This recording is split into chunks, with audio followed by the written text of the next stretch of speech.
Jesus está aqui. Eu já sinto grandemente a sua presença neste lugar.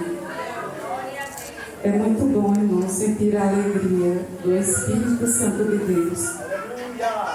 Glória a Deus. Você veio hoje aqui para cultuar ao Senhor. Você não veio assistir ao culto. Você veio adorar a Deus. Você não está aqui na qualidade de espectador, olhando quem se apresenta. Aqui não tem ninguém se apresentando. Aqui só tem gente engrandecendo o nome de Jesus. O que está sentado, o que recebeu a oportunidade, o que cantou em conjunto, ele veio aqui para adorar ao Senhor Jesus Cristo, na beleza da sua santidade. O versículo que nos foi dado como tema deste trabalho se encontra em Mateus 4, versículo 17, a parte B do versículo que diz: arrependei-vos, pois é chegado o reino do céu. A gente ouve muito, todas as vezes que a gente lê Jesus falando, vê Jesus pregando, Jesus ensinando na palavra dele, todas as vezes que a gente tem relatos do Senhor, nós vamos encontrá-lo falando desse reino, o reino de Deus ou o reino dos céus. Ele utiliza essas duas variações, independente do que seja, ele significa a mesma coisa. E Jesus Cristo, no versículo 16, diz que o Senhor, se referindo a Cafarnaum, quando ele foi morar lá, ele diz que o povo que se assentava na escuridão viu grande luz, e sobre os que estavam assentados na região e sobre a norte, a luz resplandeceu. O Senhor, nesta passagem, ele começa a nos dar um vislumbre do que significa o reino dos céus. O reino é o rei, seus súditos, são coisas que a gente só aprendeu, na nossa geração a gente aprendeu nos contos de fadas, nós aprendemos em alguns filmes que a gente vê, porque a gente não teve esse momento de viver numa monarquia, de ter reis, de ter pessoas que iriam passar uma herança para os filhos, no domínio total de uma nação. Mas a gente tem uma noção, ninguém aqui é isento de conhecer o que significa um reino. Ninguém aqui é isento de conhecer o papel de um rei, o papel dos seus súditos. Jesus, ele utiliza o termo rei neste período em que ele vem, justamente porque era algo com o qual a sociedade estava familiarizado. Eles estavam sob o domínio do imperador de Roma. Ele tinha um governador na Judéia que não confessava as mesmas crenças do povo judeu. Então os judeus já tinham uma noção muito clara do que significava o reino, do que significava um rei e as demais coisas relacionadas a um tipo de administração. É fato, irmãos, que os judeus, durante muito tempo, eles foram regidos pelos seus reis. E a Bíblia fala que Davi foi o rei que os outros se espelharam nele. E da tribo de Davi, da raiz de Davi, a Bíblia nos dá a esperança de que sairia um que tomaria conta de todo mundo, que seria rei de todo o universo, que cuidaria de todos os seus filhos. E dessa descendência de Davi, muitos reis se levantaram, uns bons, outros nem tanto. Uns que, infelizmente, envergonharam a raiz de Davi e outros que tentaram recuperar todo o prestígio de Davi. Mas chegou um momento em que a nação de Israel ela foi dividida e logo em seguida, depois de anos e décadas de reinados de reis diferentes, toda a nação, quando foi dividida, o reino de Israel e o reino de Judá, todos eles sucumbiram ao rei mais poderoso, antigamente vigorava a lei do mais forte. Então era comum que os reis, querendo expandir as suas terras, querendo expandir os seus domínios, eles entravam em uma outra nação, entravam numa fase de guerra, muita gente morria e ali aquele rei se apossava do lugar. E Israel, Judá nunca mais tinha conseguido viver mais neste processo de ter um rei no seu trono, de ser uma nação com todo o seu exército, porque Israel, no dia em que eles sucumbiram a Nabucodonosor, o reino de Judá sucumbiu a Nabucodonosor, Judá não conseguiu mais se reerguer. Mas existia uma promessa para eles que o reino seria recuperado e que eles iriam não somente ter uma nação que iria reinar entre eles, um rei que iria reinar entre eles, como também eles iriam reinar em todo o mundo. Como acontecia naquele momento com Roma, que ele não subjugava somente os judeus, mas muitas outras nações estavam subjugadas a Roma, até que se levantava uma outra nação para impor o seu poderio. E Israel, Judá, ele esperava que Jesus Cristo, ele trouxesse de volta a glória de Israel e trouxesse de volta toda a influência que Israel exercia no mundo, como aconteceu na época de Davi e como aconteceu na época de Salomão. Tanto é que eles aguardavam o Messias, e o fato deles rejeitarem Jesus Cristo foi justamente por Jesus não vir da forma como eles estavam esperando. Eles simplesmente selecionavam as partes das Escrituras e que eles iriam crer. Isso não é diferente nos dias atuais. A gente se apega a partes das Escrituras que a gente possa ser confortado. Mas a Bíblia é aquela, irmão, que ela nos ensina a ser fiel, ela nos ensina, nos exorta a andar em sinceridade na presença do Senhor. Ela é a palavra que condena e é a palavra também que redime. E a Bíblia, ela vai nos contar essa história de quando Jesus chega. Ele não vem num berço de ouro, ele não vem numa influência de uma grande família. A Bíblia nos diz que ele não tinha um lugar para nascer, não havia lugar numa hospedagem, e ele nasce ali numa manjedoura, num local onde tem animais. E a sua mãe mal pôde criá-lo naquela região, teve que fugir, porque um rei louco queria matar Jesus Cristo. Por isso que quando Jesus, ele começa o seu ministério, ele diz: arrependei-vos, pois é chegado o reino do céu. Ele começa a mostrar para eles que o reino agora está chegando, que o reino agora está começando a entrar nos corações das pessoas e está começando a mudar o sentimento, a mudar o modo de pensar, a mudar o modo de ser.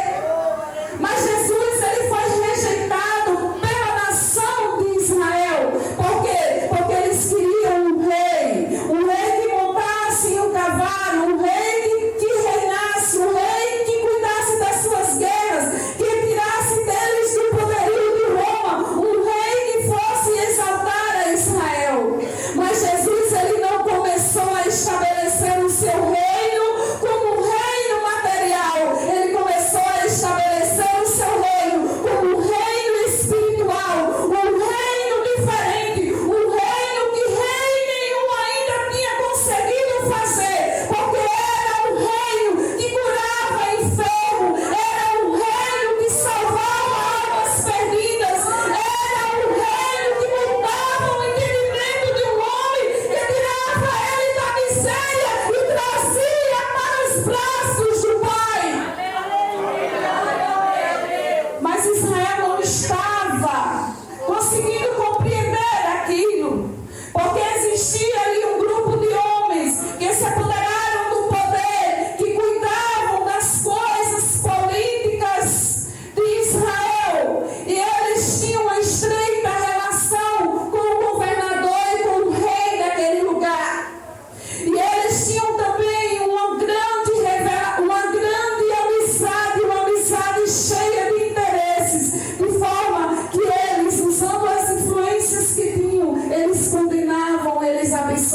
queriam, eles ajudavam, eles faziam como eles queriam.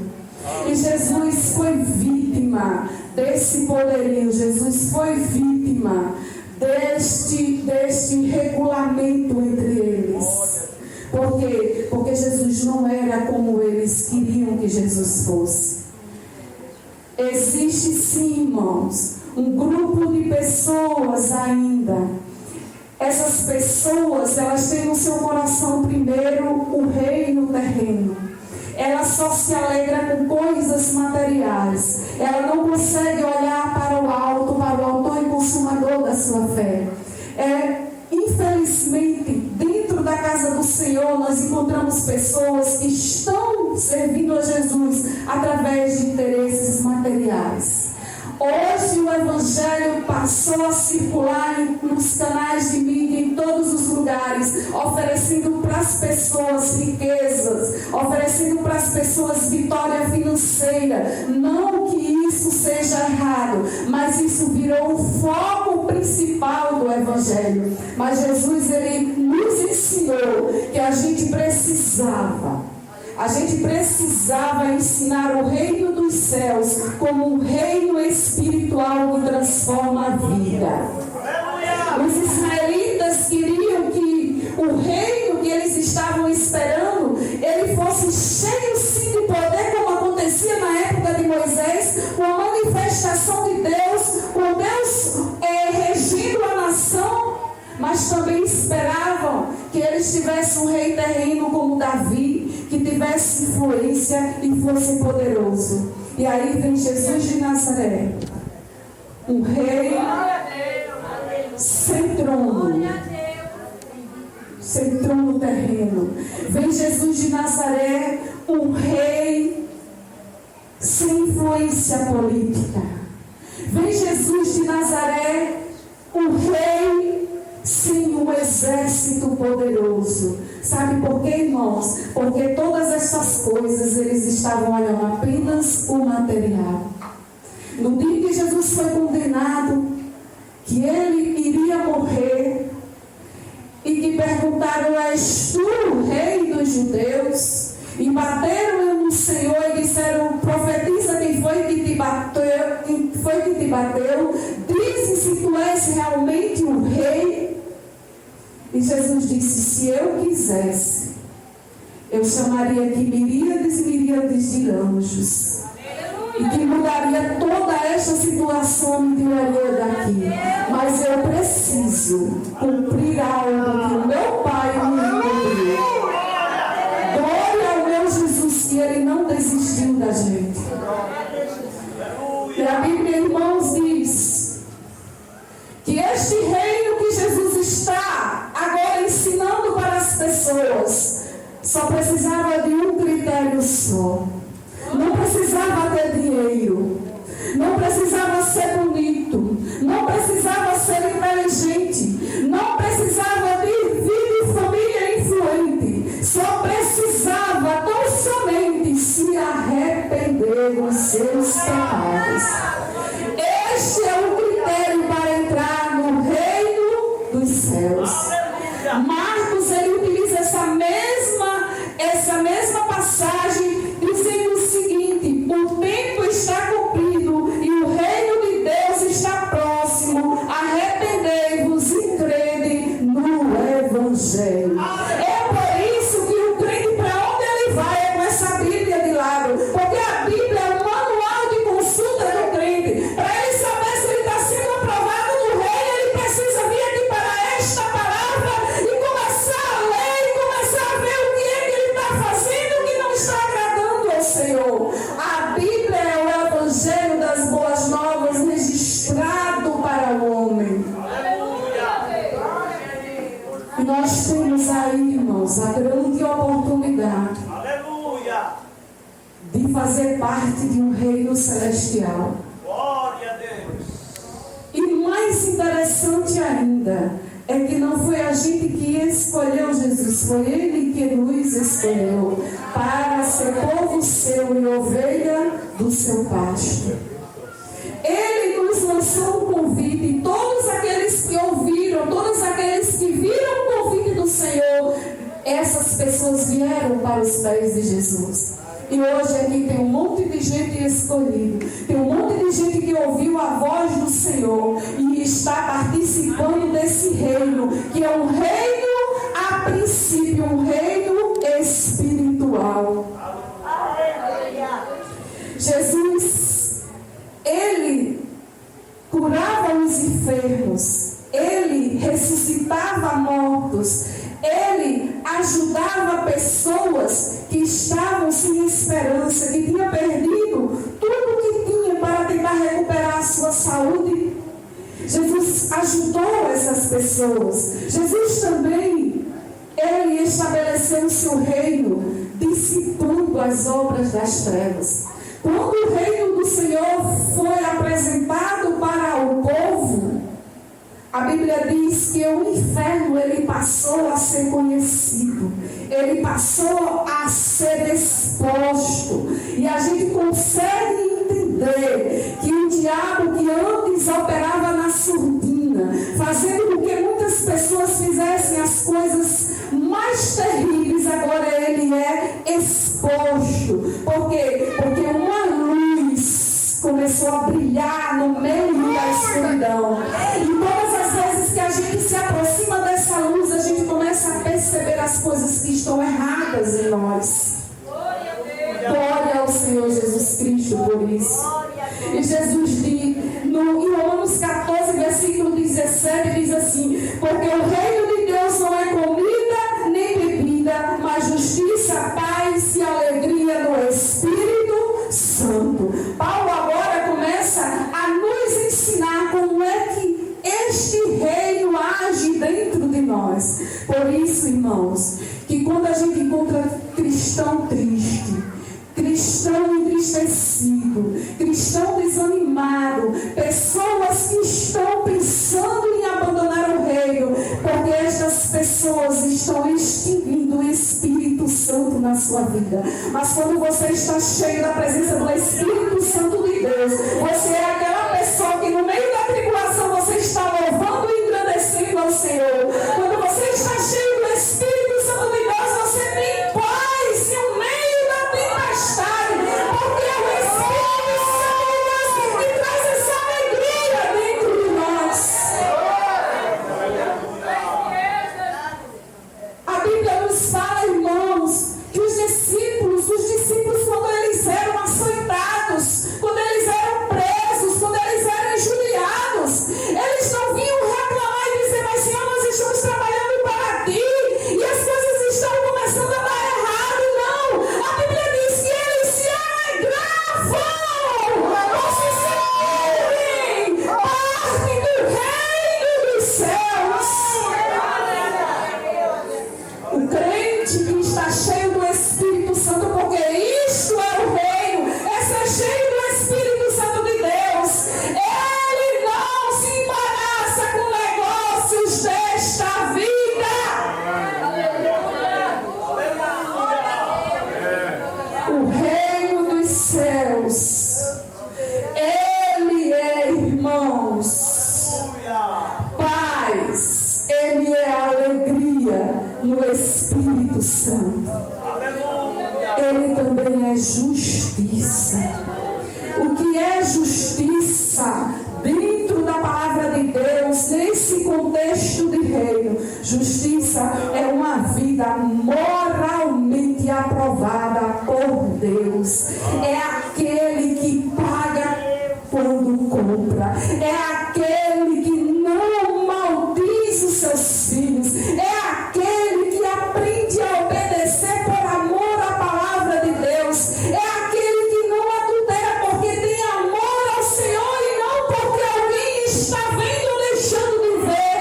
É aquele que anda em retidão na presença do Senhor, porque ele sabe quem mora dentro dele. Aqueles que ainda não entenderam isso são pessoas que estão entristecendo ao Senhor. Glória ao Senhor Jesus. Em Atos, no capítulo 14, versículo 22, diz assim: confirmando os ânimos dos discípulos e exortando-os a permanecer na fé, pois que por muitas tribulações nos importa entrar no reino de Deus. Isso aqui significa que não é um evangelho de facilidade. Você precisa empregar muita força para entrar neste reino. E alguém pode dizer, mas você falou que era somente se arrepender. Você acha que é fácil se arrepender e não voltar a pecar? Não, não é fácil. Porque o mundo está oferecendo todos os dias para a gente facilidades que nos levam para longe do Senhor. Mas aquele que está arraigado nesta palavra, aquele que está cheio do Espírito Santo de Deus, ele está todos os dias rejeitando aquilo que o diabo coloca na sua frente, aquilo que o diabo lhe oferece. É por isso que tem gente que muitas vezes não entende como é que esses crentes perdem tempo na vida deles vindo para a igreja quase todos os dias. A gente não vê esses crentes fazendo outras coisas. Porque o crente, ele sabe que o que ele está fazendo, ele está investindo no reino que é eterno, no reino que é para sempre, porque este mundo vai passar em todas as suas concupiscências, mas aquele que faz a vontade de Deus, este vai permanecer para sempre. E a gente não pode trocar a presença de Deus por nada neste mundo. Enquanto a carne estiver brigando com o Espírito, o crente está se apossando do reino pela força. Por isso que o Senhor disse que a porta era estreita, e Ele disse: esforcem-se para entrar por ela. Ele disse também que o caminho era estreito e disse: se esforcem para estar nele. Crente que abre sua boca e diz que é muito fácil ser crente, é porque ele, irmãos, não está entendendo como o diabo está agindo. Porque nós estamos sendo tentados todos os dias, todas as horas, todos os minutos. Mas a Bíblia diz que vindo o inimigo como corrente de água, o Senhor arvorará contra ele a sua bandeira. Sabe por quê, irmão? Porque quando o diabo vem em fúria, ele olha para você e percebe em você a marca de Cristo, que é a marca do Espírito Santo de Deus. Glória ao Senhor Jesus. Lucas 16:16 diz assim: a lei dos profetas duraram até João. Desde então é anunciado o reino de Deus, e todo homem emprega a força para entrar nele. Não é fácil fazer parte deste reino. Por isso que o Senhor Jesus disse assim: eu abri o caminho, vou voltar para o Pai, mas eu não vou deixar vocês órfãos. Eu vou enviar para vocês a promessa do meu Pai. Vocês vão receber o Espírito Santo de Deus, e Ele vai ajudar vocês em todos os momentos, para que vocês possam estar firmes no dia em que o Senhor voltar para buscar a sua igreja. Tem gente perdendo tempo e brigando pelas coisas deste mundo. Tem gente acabando com a sua comunhão dentro de casa, às vezes por causa de um copo de refrigerante. Tem gente brigando dentro de casa por causa de um pedaço de bolo. Sabe por quê, irmão? Porque esta pessoa não está cheia do Espírito Santo de Deus. Tem gente brigando dentro da igreja por cargos. Saiba que o cargo precisa vir acompanhado com a unção de Deus, para que você possa fazer a vontade dele.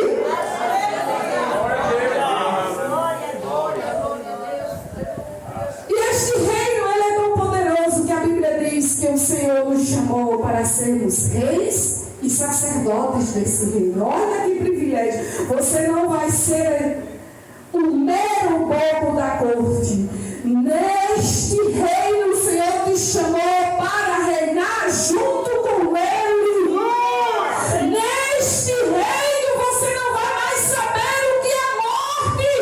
Neste reino dos céus, quando estabelecido, você não vai mais saber o que é lágrima, você não vai mais saber o que é tristeza, você não vai mais saber o que é agonia, você não vai mais saber o que é dor. Por quê? Porque neste reino é só vida e paz. O que nós vemos hoje é uma pequena demonstração do que será o reino dos céus. Glória, glória. Quando o médico neste reino ele diz: não tem mais jeito, Jesus Cristo, nosso rei, diz: eu conserto, eu ajeito, porque no reino do meu Pai não existe impossível. O homem diz: vai morrer, o Senhor diz: vai viver. Por quê? Porque Ele está mostrando para você, igreja, que vale a pena ser fiel a Ele. Enquanto o homem tem medo de morrer, porque ele não sabe o que espera do outro lado, o crente fiel ao Senhor pode ter receio da morte, porque é normal, mas ele sabe que quando ele atravessar estes portais, tem anjos esperando por ele para levá-lo à presença do Todo-Poderoso. Isso é esperança do reino. Glória ao Senhor Jesus. Jesus, Ele nos deu muitas explicações a respeito desse reino. E muitas parábolas Ele utilizou, os irmãos devem lembrar. A maioria das parábolas Ele diz: o reino dos céus é semelhante a. O que Ele está querendo nos ensinar com isso? Ele está querendo dizer que neste reino, estas coisas que Ele comparou, estas coisas acontecem. E aí Ele fala que o reino dos céus é semelhante a uma semente de mostarda, a uma sementezinha pequenininha que alguém joga no campo e planta ela ali, e aquele lugar começa a florescer, e aquela plantazinha, aquela semente bem pequenininha, ela cresce 3, 4 metros e passa a ser uma das maiores das hortaliças, e as árvores do céu vêm até ali. O que Jesus está querendo ensinar para a gente a respeito disso? Que Ele não precisa de coisas grandes para fazer coisas grandes. Ele só precisa de uma fé bem pequenininha para Ele incendiar, para Ele mostrar o reino dele. Ele só precisa de você. Se disponha a servi-lo, a trabalhar para o reino. Aleluia. Mas eu quero dizer para você nesta noite, para aquele que serve ao Senhor Jesus, Aleluia. que está pensando em deixar o trabalho porque está pesado para você, que diz que você não consegue viver uma vida normal porque esse trabalho está tirando de você todo o seu tempo, ou que simplesmente você precisa ter mais tempo para a sua família. Eu tenho uma palavra para dar para você nesta noite. Está em Lucas 9, 62, que diz assim: ninguém que lança a mão do arado e olha para trás é apto para o reino de Deus. O que é que o Senhor está querendo dizer e nos ensinar nesta noite? Que o Senhor não tem prazer em covardes, que o Senhor não tem prazer naqueles que desistem.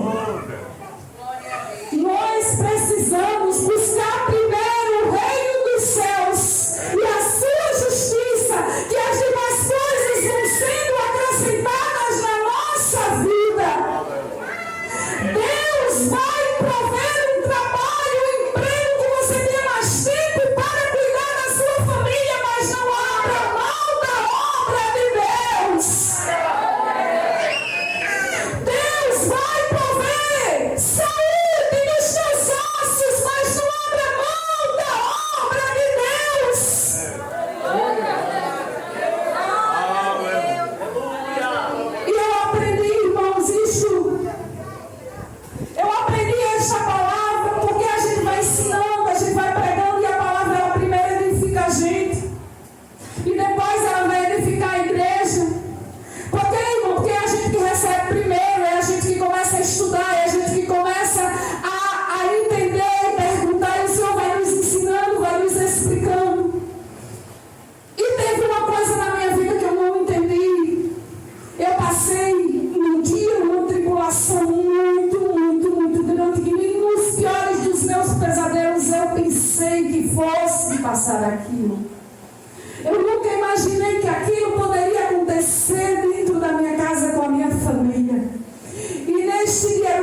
uma quinta-feira.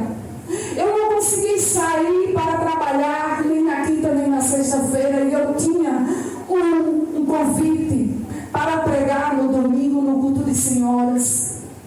E eu estava tão triste, tão angustiada, tão atribulada, que eu nem mesmo tentei falar com a irmã para desmarcar. Eu mandei um recado, falei com alguém: diga que eu não tenho condições de pregar domingo.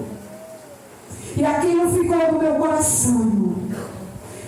Ele ficou muito tempo no meu coração, porque eu não fui pregar, eu não gosto de faltar. E aconteceu que 2, 3 anos depois, essa irmã não me chamou mais. E eu disse: Senhor, ela ficou triste porque eu não fui. E Deus não falou nada para mim sobre a minha desistência. E quando foi 2, 3 anos depois, essa irmã já lá em Potengi, ela renova o convite e me chama. E ela disse que quer que eu vá pregar. E eu fiquei feliz, porque eu disse: ah, Senhor, ela me perdoou, ela não guardou mágoa. E eu fiquei toda satisfeita, porque eu ia agora poder cumprir aquele convite. Mas, irmãos, na sexta-feira, o mundo desabou na minha cabeça de novo. O mesmo problema que surgiu naquele dia veio agora triplicar, porque a gente pensa que tem coisas que não podem piorar, mas elas podem. Aquela situação piorou, ela triplicou, ela foi pior, ela foi terrível. Mas Deus já tinha me ensinado muita coisa. E sabe o que foi que eu fiz, irmãos? Eu fui pregar no domingo, fazer aquilo que Deus tinha me comissionado para fazer, e dizer que Ele é bom, maravilhoso, e Ele tem o controle de tudo. E sabe o que o Senhor me ensinou com isto? Ele me fez viver esta palavra: que quem põe a mão no arado não pode mais olhar para trás. Por isso que às vezes a gente não entende. Quando Jesus diz, a pessoa diz: Senhor, eu vou te servir, eu vou te seguir, mas deixa primeiro eu enterrar o meu parente. E Jesus: deixa os mortos enterrar seus mortos. Parece uma palavra dura, parece uma palavra forte demais. Parece que Jesus não está entristecido com estas coisas. Não. Jesus está ensinando para a gente que enquanto você estiver com a mão no arado, o mundo vai estar pegando fogo, vão estar tentando tirar você do fogo. O diabo, ele não vai cessar de tentar você parar, mas você precisa continuar a fazer a obra do Senhor. Naquele dia, irmãos, eu preguei. Ninguém sabia que eu estava triste, porque eu não chorei. Sabe quem faz isso? É Deus, é o seu Santo Espírito que nos capacita. Não desista de fazer a obra do Senhor. Trabalhe neste reino, porque há recompensa. Jesus também disse que neste reino, o reino dos céus era semelhante a um semeador que saiu e colocou e plantou seu trigo no campo, e veio o inimigo de noite, de madrugada, enquanto os trabalhadores daquele reino estavam dormindo. O inimigo chegou e plantou joio. E quando cresceu o trigo, o joio também cresceu junto. E os trabalhadores disseram assim: Senhor, alguém fez isso, alguém plantou joio, a gente só tinha plantado trigo. E o dono daquele lugar diz assim: foi o inimigo que veio à noite e fez isso. E aí os trabalhadores dizem: então tu queres que a gente vá lá arrancar este joio? Ele diz: não, porque vocês podem também arrancar o trigo. Deixe que no dia da colheita nós vamos separar um do outro. Você olha para esta igreja e você muitas vezes não quer servir a Jesus porque você olha só para o joio. Mas neste lugar tem trigo, tem gente cheia do poder de Deus, tem gente andando em sinceridade, novidade de vida. Tem gente aqui se esforçando para entrar neste reino.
do horário, mas eu convido o irmão que estava cantando aqui esses dias mais antigos. Canta aqui comigo. Nossa esperança é a sua vinda.